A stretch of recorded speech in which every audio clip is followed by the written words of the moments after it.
And welcome back, everyone, to the Winter Series 2016 match number 3 between the Etherials and the Dapper Dan squad. Etherials currently with a 2-0 lead going into Game 3.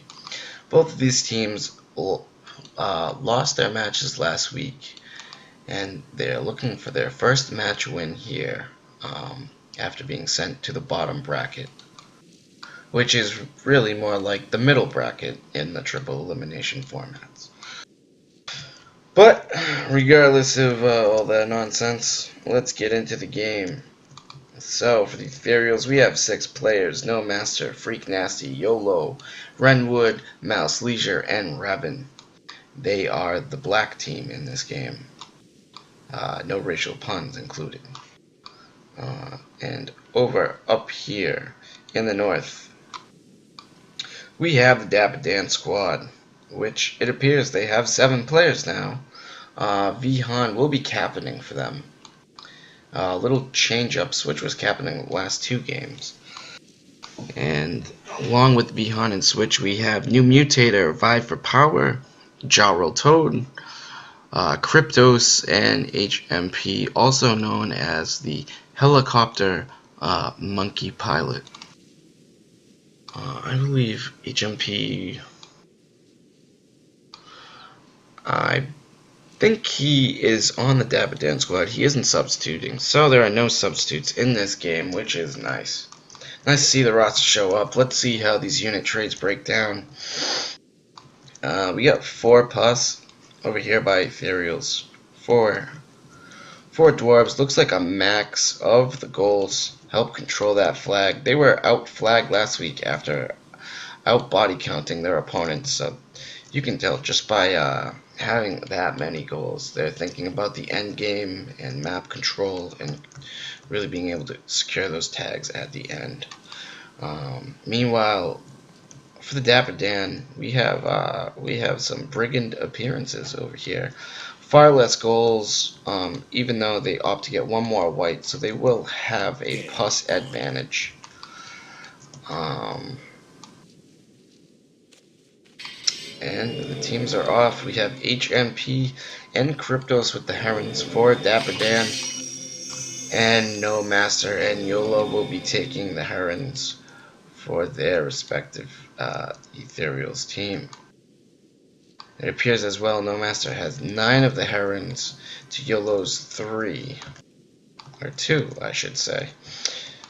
Whereas the Dapper Dan opted to split their Herons up much cleaner in a 6-6 even split.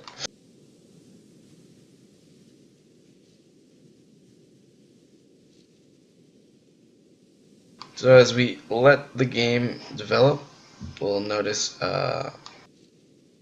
No Master and YOLO heading towards the northern part of the map from the southwest. Meanwhile, HMP starts streamlining across the northeast to southeast area of the map. We have Kryptos moving towards No Master and YOLO over in the northwest. Flag captured.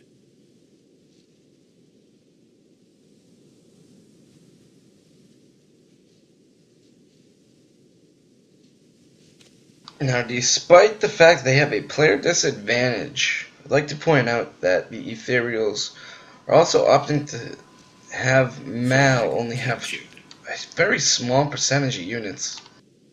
And I feel like with a player disadvantage, this is the wrong move to make. No Master has 30% of their army. Flag captured. And flag captured. More often than not, it's better to evenly distribute your units, especially on a light-oriented map. Flag captured. Rather than one that might feature one player with Trow that count as 24%. And a shitload of artillery counting as a lot, and one guy with Thrall, which says 10% even though he has 25 damn units on the map. So as the game continues to develop, we will notice the Dapper Dan control the eastern part of the map, although they forgot to tag their northeast flag. Meanwhile, the Etherials, they are mostly grouping up over here in the north. That same Thrall pack we saw last week, it's back again, and this time it's heading south. However, it's now been cut off by the Dapper Den Heron squad controlled by Vihan. And he's going to move in and get a nice puss off on YOLO. Meanwhile, YOLO defends his dwarf with a well-timed bottle himself. Let's take the auto camera off over here. And you'll see YOLO's archers. They were all pussed while Freak Nasty continued to try to hit the herons. He really should have tried to clean up these archers, take them off the map real quick, and they're going to go down anyway. They're all low health. And it's not looking good for YOLO. Flag captured. So, well, the Etherials score first blood by taking out that goal. They're going to lose quite a number of their archers, and they really need to focus and respond to HMP and Cryptos, who just came right across the map. I believe I made an error before. It was Cryptos passing, not Vihan. And they just came right across the map, able to pinch. And another clump of archers for the Dapper Dan getting pussed. Ethereal's pussing this game has been really effective. You'll notice Viper Power working around the bottom half of the map, cornering all of these Thrall. So he'll be looking to clean those up and control these bottom flags for his team, while the rest of them take care of this large force mid. No Master moving in, taking out the dwarf. That gets off a bottle shot in time. You better be careful. There are quite a number of satchels over here, and this could be bad. Yep, it spells, not that much disaster. It looks like most of his herons still pretty fully healthy. And, Etherials maintain a 5% advantage as Cryptos moves in to clean up some archers and take control of this flag over here. The Ethereal dwarves are getting off shots though and presenting quite a problem which needs to be addressed. Cryptos still hasn't lost a heron. His first one goes down. A misplaced dwarf shot goes off the flag into the crevasse. Don't you love that word, crevasse? But yeah, so Crypto's gonna run off away from the flag as YOLO cleans up these archers. And let's see here. Yep, Viper Power cleaned up those Thrall. And now we have no Master moving in for the ratios. Unfortunately for Switch, archers are not that effective as melee units. And you will see Switch try to stab his... No, it seems he's getting off more archer shot arrows than stabs, but he will be cut to pieces pretty quickly, presenting a percentage swing in the favor of Etherials, who are down 5 flags to 9. So, Switch notice, we still only down 5% somehow. Got any taggers? And as the flags tie themselves up, I'm sure some of the players on Team Etherials are having deja vu to last week, where they win the BC fight, they win the percentage advantage, and have the potential to fall short by flags. But with 3:15 remaining rather than a mere 2 minutes, let's see if they can control the map better than last time. Meanwhile, Dapper Dan looking to hold on by the very last thread. Vihan moving his Thrall off, likely looking to move them into play later on in the game if it will matter.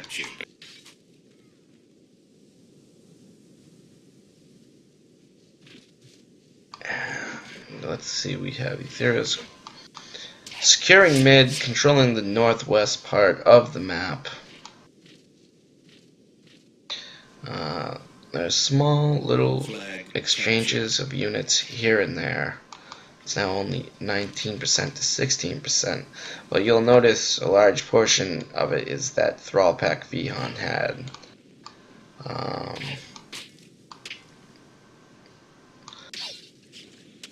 Which is unfortunate for the Dapper squad, as they are now getting chopped down as well by the Ethereal Herons, but they've been warded off by that dwarf. And the Dapper are able to tie it up before losing the flag. So we still got 2 minutes left. 5 of powers. The dwarf is going to take a poke from YOLO's archer.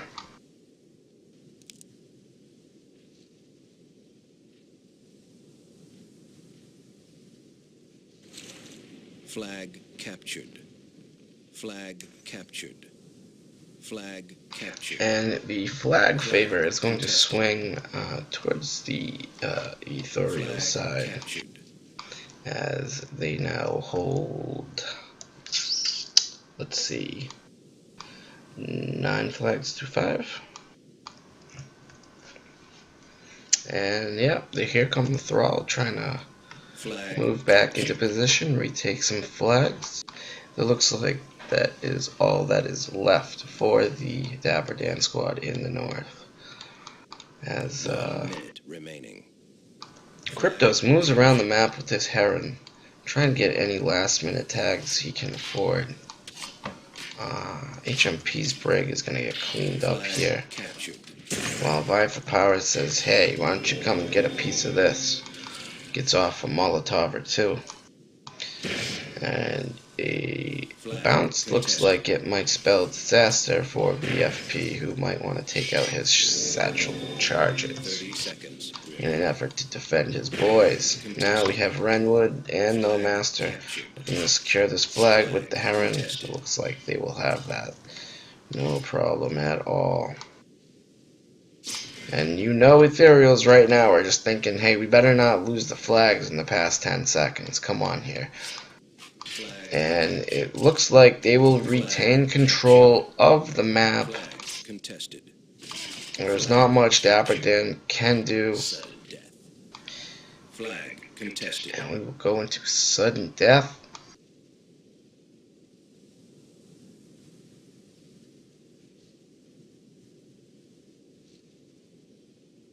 Flag captured. Flag contested. Flag captured. Game over. And that will be it for Game 3. So Etherials take a 3-0 match lead. They are able to win the match. Games were played after this game, though. They played the 4th and 5th map, and we will be checking those out next. In the meantime, we will be checking out this game's statistics. So let's see who did what with their numbers. We have No Master, 21 kills, a whopping 31 losses, almost as many losses as he did score damage points. Clearly, one could argue No Master was the most important player for Etherials here, in not only on this map, but even throughout all 3 maps. He constantly captained his team to better, more applied strategies, rather than using strategies that aren't as refined and sound as the Etherials were perhaps using last week, at least in my opinion. Huge strategical difference for them, I think. Really putting in fucking work. Like, good job, No Master.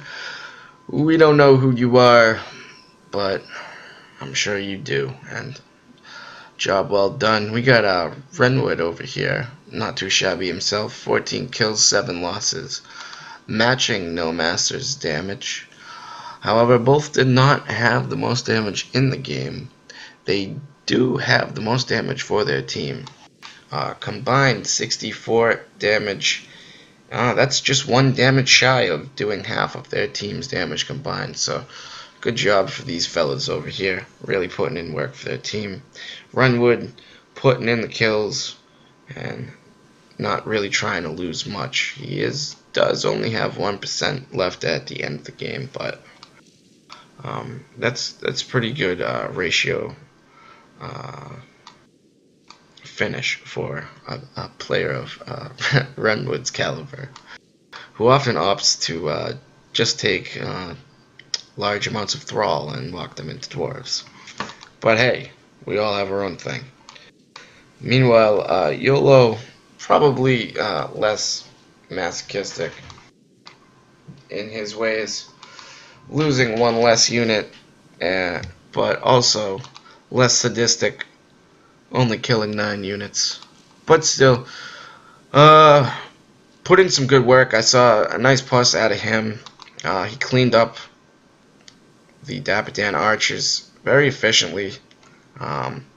He did get pussed on his archers pretty early, I believe. That's where most of his losses came from. But at the end of his game, his herons were just flying around the map, really securing all the tags for Etherials that they really could have used last week.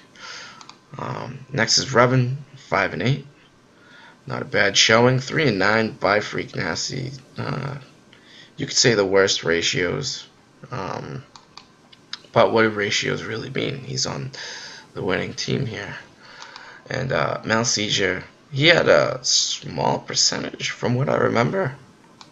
4 losses, still has 2 surviving units, and manages to put out 23 damage with his small amount of units. I wonder if he had goals, or maybe a dwarf artillery, because that's quite a good amount of damage put out by having the least percent for his team. It's a good job by Mal. And let's move on to the Dapper Dan squad. Unfortunately, losing this game means they lose the match.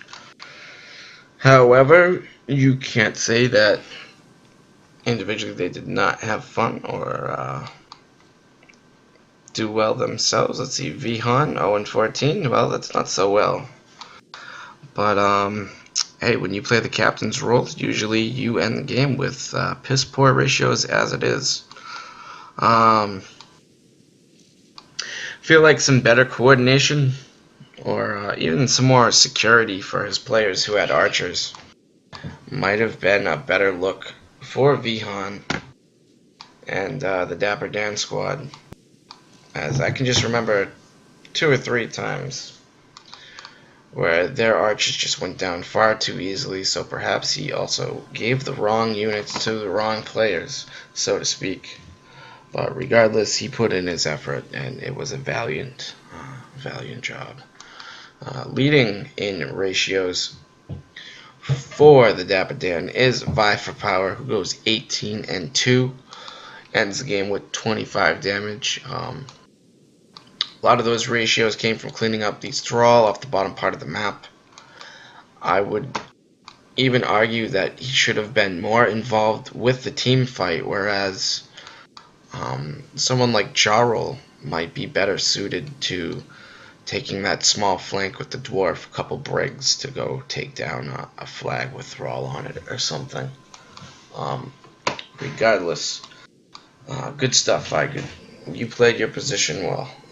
Kryptos leading the game in damage with 55. He's got 14 kills, 8 losses. I think at this point,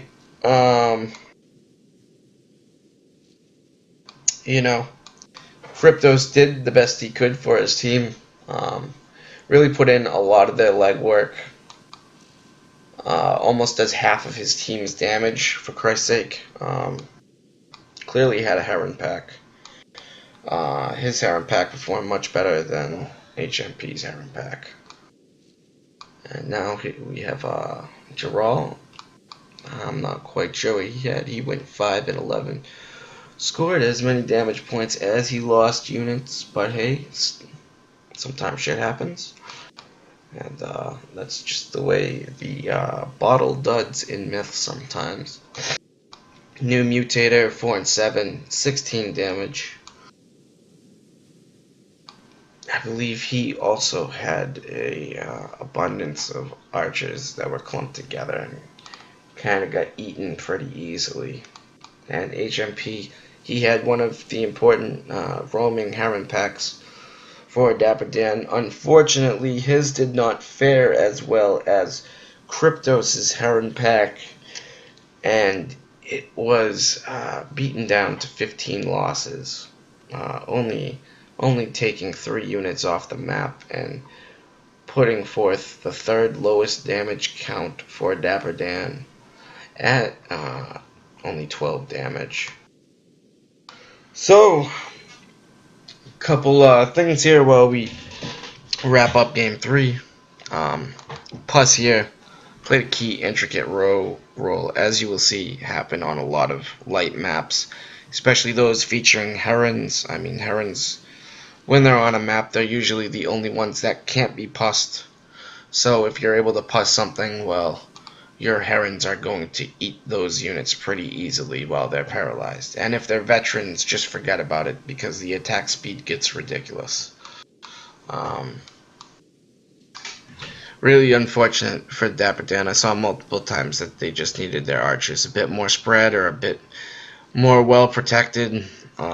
Things could have worked out better. I'm not really sure when HMP was losing the units in his Heron pack, but I felt when, if and when Dapper Dan realized that no master had a majority of the ethereal herons, they could have said, hey, let's try to split them up a little bit here. A little bit more, because having to deal with all those herons at once definitely proved to be an issue for the Dapper Dan. And at the end of the day, yeah, I think Dapper Dan also got brigands, and no one likes brigands. Like, people just hate that fucking unit. So perhaps it's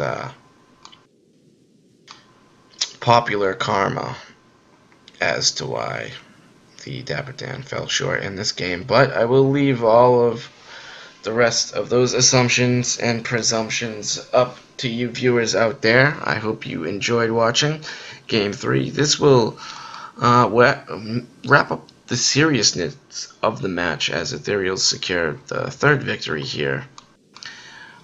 But we will be moving on to Game 4 and 5, and we will see how those play out. So thank you for coming along and watching, and we'll just have to see you next time. Take care.